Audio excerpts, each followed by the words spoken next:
दोस्तों, आज हम बात करेंगे मेल इनफर्टिलिटी। जो बच्चा पैदा नहीं होता, जिसमें मध्य में नुक्स होता है, वो सिर्फ 10% केसों में ऐसा होता है। 30% केसों में दोनों मर्द और औरत का में नुक्स होता है। तो काफ़ी सारे केसेस में पता नहीं चलता किसमें नुक्स है, तो उसको बोलते हैं इडियोपैथिक। तो हम शुरू कैसे करेंगे इसका पता लगाने का। तो सबसे पहले हमने सीमन एनालिसिस करना है। जो बीज होता है उसका मुआयना करना है। तो इसमें काफ़ी वेरिएबिलिटी होती है। तो डॉक्टर लोग रिकमेंड करते हैं कि 2 बार सीमन का टेस्ट किया जाए, और एक महीने के वक्फे के बाद फिर 2 बार टेस्ट किया जाए। पहले एक बार, फिर 1 महीने का वक्फा डालकर दूसरी बार। तो कैसे करना है? 2 से 5 दिन तक आपने सेक्स नहीं करना है। तो स्मोकिंग, अल्कोहल और किसी दवाई का सेवन नहीं करना है, और किसी ड्रग्स का सेवन नहीं करना है। तो आपने सैंपल देना है लेबोरेटरी में जाकर। तो वो तो आपको बता देंगे। स्टेराइल साफ कंटेनर में डालना है बीरेज को। तो सबसे पहले उसका वॉल्यूम देखना है। जो वॉल्यूम 1.5 सीसी से लेकर 5 सीसी तक हो, वो नॉर्मल होता है।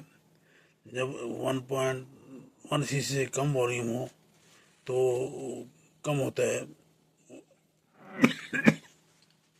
वो हो सकता है बीरेज को निकलने बाहर आने में रास्ते में दिक्कत आए, तो उसको ऑब्स्ट्रक्शन बोलते हैं। तो दूसरा हमने देखना है काउंट, स्पर्म काउंट बोलते हैं इसको। वो कितना है? वो 5 मिलियन से कम हो और या नील हो, तो 5 मिलियन से कम हो तो उसको लो बोलते हैं। 15 मिलियन से ज़्यादा हो तो ओके बोलते हैं। तो 40 मिलियन से ज़्यादा हो तो वो ठीक है। तो फिर देखनी है इसमें मोर्टेलिटी। 40% से ऊपर हो वो ठीक है। मोर्टेलिटी में देखना है, वो फॉरवर्ड सीधे जाते हैं स्पर्म, तो उसको बोलते हैं प्रोग्रेसिव। यदि सीधे ना जाए तो उसको बोलते हैं नॉन प्रोग्रेसिव। तो फिर देखनी है मॉर्फोलॉजी, शेप। यदि 4% से ऊपर नॉर्मल शेप हो तो वो ठीक है। तो फिर चेक करनी है पीएच। 7.2 से लेकर 8 पॉइंट तक नॉर्मल होती है पीएच। फिर देखना है लिक्विफेक्शन। वो यदि 30 मिनट से कम हो तो वो ठीक होती है। फिर देखना है WBC काउंट। वो लेस देन एक से कम हो तो वो नॉर्मल होती है। यदि बहुत ज़्यादा मात्रा में राउंड बॉडी दिखाई दे तो फिर उसको और टेस्ट करने पड़ते हैं, देखने के लिए कि स्पर्म है जहाँ पे वाइट ब्लड सेल है। तो यदि azoospermia sperm count less than 5 million है, जहाँ नील है, तो फिर हमने टेस्ट करना है। मोस्ट कॉमन कॉज होता है क्लाइनफेल्टर सिंड्रोम, जो उसको बोलते हैं एक्स्ट्रा एक्स क्रोमोसोम। वो एक्स क्रोमोसोम 2 होते हैं और वाई क्रोमोसोम 1 होता है। तो टोटल 47 हो जाते हैं, 46 नॉर्मल होते हैं। तो कैसे पता चलेगा? उसका कैरियोटाइप एनालिसिस कराना पड़ेगा आपको। तो उसमें होता है टेस्टिकल साइज नेशनल 3 सेंटीमीटर होता है। तो पोवर्टी के साइन लेट आते हैं। तो पुबिक हेयर जिसको हम जुआ बोलते हैं वो कम होते हैं, वो दाढ़ी नहीं आती है, तो ब्रेस्ट का साइज दोनों का बढ़ जाता है, तो ब्रेस्ट में से मिल्क आने लगता है, तो टेंडर हो जाती हैं। तो ऐसे लोगों में लेग का साइज ज़्यादा होता है, तो ऑस्टियोपोरोसिस भी हो सकती है, हड्डियाँ कमजोर हो जाती हैं। तो testosterone, free testosterone, total testosterone, FS LH वो बढ़ जाते हैं, टेस्टोस्टेरोन लो हो जाते हैं।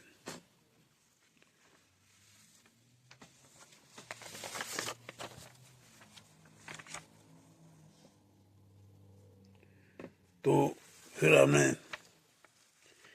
देखना है, कई बार प्रोलैक्टिन बढ़ जाता है, तो देखना है 20 से ज़्यादा हो तो 100 से कम हो, उसका कारण दवाइयाँ होती हैं। तो यदि 100 से ज़्यादा हो तो रेस्पिरेटर मान लेता हूँ, तो उसको बड़ा वो बोलते हैं, वो उसमें ऐसा होता है तो एमआरआई करनी पड़ेगी पिट्यूटरी ग्लैंड की, तो उसमें देखना पड़ेगा को ग्रोथ नहीं हुई, कोई गठिया नहीं बनी हुई, कोई साइज तो नहीं बढ़ा हुआ। तो दवाइयाँ कौन सी हैं? ईस्ट्रोजन खाने से बढ़ जाती हैं, प्रोलैक्टिन एस्पेरिडोन से बढ़ जाती है, मेटोक्लोप्रोपामाइड उल्टी की दवाई से बढ़ जाती है, एंटी डिप्रेशन से बढ़ जाता है, मिथाइलडोपा से बढ़ जाता है, सिमेटिनिन से बढ़ता है तो बढ़ जाती है प्रोलैक्टिन। वो सिम्टम क्या होते हैं? हेडेक होती है और वील सिम्टम हो सकते हैं, जब पिट्यूटरी ग्लैंड साइज बढ़ जाता है, वो नाड़ी ऑप्टिक नर्व है जो दिमाग से आँखों से नाड़ जाती है, वो क्रॉस करती है पिट्यूटरी ग्लैंड के नीचे से। जब ग्लैंड बढ़ जाता है तो वो उसमें प्रेस करता है, उससे देखने में डबल दिखाई देने लग जाता है, और कई बार ज़्यादा बढ़ जाए तो फिर और सिम्टम आ जाएंगे। तो इससे इरेक्टाइल डिसफंक्शन हो जाता है, नमर्थपना आ जाता है, तो मसल मास में कम हो जाता है, तो बॉडी की हेयर शेव करने देर से शेव करनी पड़ती है, बॉडी हेयर कम हो जाते हैं। तो और क्या कारण हो सकते हैं इसके? हेड ट्रॉमा हो सकता है, लिम्फोसाइटिक हाइपोफिजियाटिस इन्फेक्शन हो जाती है पिट्यूटरी ग्लैंड की, और जहाँ खून की कमी, खून की मात्रा कम हो, इन्फेक्शन हो जाए, उससे कम हो जाता है। रेडिएशन की हिस्ट्री हो या सर्जरी हो, जहाँ पॉलीजेनिक ऑटोइम्यून डिसऑर्डर हो या क्रोनिक एनोरिज्म हो, जहाँ ज़्यादा मात्रा में टेस्टोस्टेरोन है, जैसे कि बॉडी बिल्डर रहते हैं मसल मास को बढ़ाने के लिए, या क्रॉनिक किडनी डिजीज हो या माल न्यूट्रिशन हो, सिलिक डिजीज हो जाती है आंतड़ों की बीमारी, तो उसमें से माल न्यूट्रिशन हो जाती है, तो टट्टियाँ लगी रहती हैं, तो कोहनियों में और घुटनों में के ऊपर रैश हो जाता है, तो जिसको हम डर्मेटाइटिस herpetiformis बोलते हैं। या सिकल सेल डिजीज हो, उससे भी हो सकती है, डायबिटीज हो सकती है, सर्कोडोसिस हो सकती है, मोनोडोसिस हो सकती है, या सिरोसिस लिवर की हो सकती है, या एचआईवी इन्फेक्शन हो, उससे भी हो सकता है। तो यदि हिस्ट्री हो टेस्टिकुलर टॉर्शन की, तो एक साइड की बचपन में एक तरफ की दर्द हो टेस्टिकल में, वो टेस्टिकल टॉर्शन बोलते हैं उसको, उसकी हिस्ट्री हो, या फिर मम्स की जो भभू बोलते हैं उसको, उसमें दोनों तरफ की टेस्टिकल सूजन आ जाती है, वो अपने आप ठीक हो जाती है, लेकिन इससे नुकसान हो जाता है। वो हिस्ट्री पूछ नहीं है इसकी। इसमें हमारी होती है सिस्टिक फाइब्रोसिस, उसमें ज़्यादा सिक्रेशन निकलती हैं, तो मॉडरेशन हो सकता है, लंग्स की बीमारी होती है साथ में। तो माइटोनिक डिस्ट्रोफी जो कंजेनिटल बीमारी है, वो उसमें भी ये इरेक्टाइल डिसफंक्शन हो जाता है।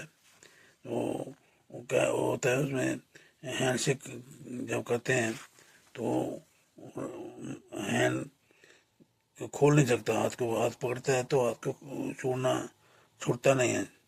जैसे मोदी नहीं हाथ पकड़ता है तो छूटता नहीं है, ऐसे ही इसमें हो जाता है। तो मसल वीकनेस हो सकती है, तो इरेक्टाइल डिसफंक्शन हो सकता है। तो और थायराइड की बीमारी होती है, हाइपोथायराइडिज्म हो या हाइपरथायराइडिज्म हो, उससे दिक्कत आ सकती है। जो आयरन स्टडी करनी है, हेमोसाइटोसिस, हीमोक्रोमेटोसिस, आयरन की डेफिशिएंसी हो सकती है, तो उससे भी ये अलामत हो जाती है। तो डायबिटीज़ के लिए हम टेस्ट करना है, fasting blood sugar, LFT, CAM7, CBC with ultrasound करनी है टेस्टिकल स्क्रोटम की। तो इन सभी टेस्टों से पता चल जाएगा कि कौन सी बीमारी है, किसको उसका इलाज क्या करना है। तो जो भी अंडरलाइंग बीमारी है उसका इलाज करना है। तो अल्कोहल, marijuana, भांग, शराब और हीरोइन वगैरह, और किसी भी कोई भी ड्रग हो अब्यूज की, उसको सेवन नहीं करना है। तो यदि वेरिकोसील है उसको ठीक करने की जरूरत नहीं है, उससे कोई फर्क नहीं पड़ता है। तो यदि BMI 27 से ज़्यादा है तो तब आपको वेट लॉस करना है। तो इससे पता चल जाएगा आपको कौन सी बीमारी है, उसका इलाज कर दें तो ठीक हो जाएगा। यदि स्पर्म को नहीं बनता तो उससे तो आपको आर्टिफिशियल इंसेमिनेशन करनी पड़ेगी। तो किसी डोनर से स्पर्म लेना पड़ेगा, डोनर की स्पर्म बैंक होती है, उससे डोनेट कराने, तो आपका काम चल जाएगा। हम इतना ही बहुत से कारण है, तो आपको पता लगाना पड़ेगा टेस्ट करने से। सबसे पहला टेस्ट सीमन एनालिसिस है, उससे आपको अंदाजा चल जाएगा क्या हो सकता है। तो इसके साथ ही खत्म करते हैं इसका लेक्चर। सभी से शेयर कराना है, तो जितना शेयर करोगे उतना ही अच्छा है। देखिए, जय भीम, जय गुरुदेव, राम, स्वामी, नमस्कार, सत श्री अकाल, हरि खालसा, हरि गुरु फतेह।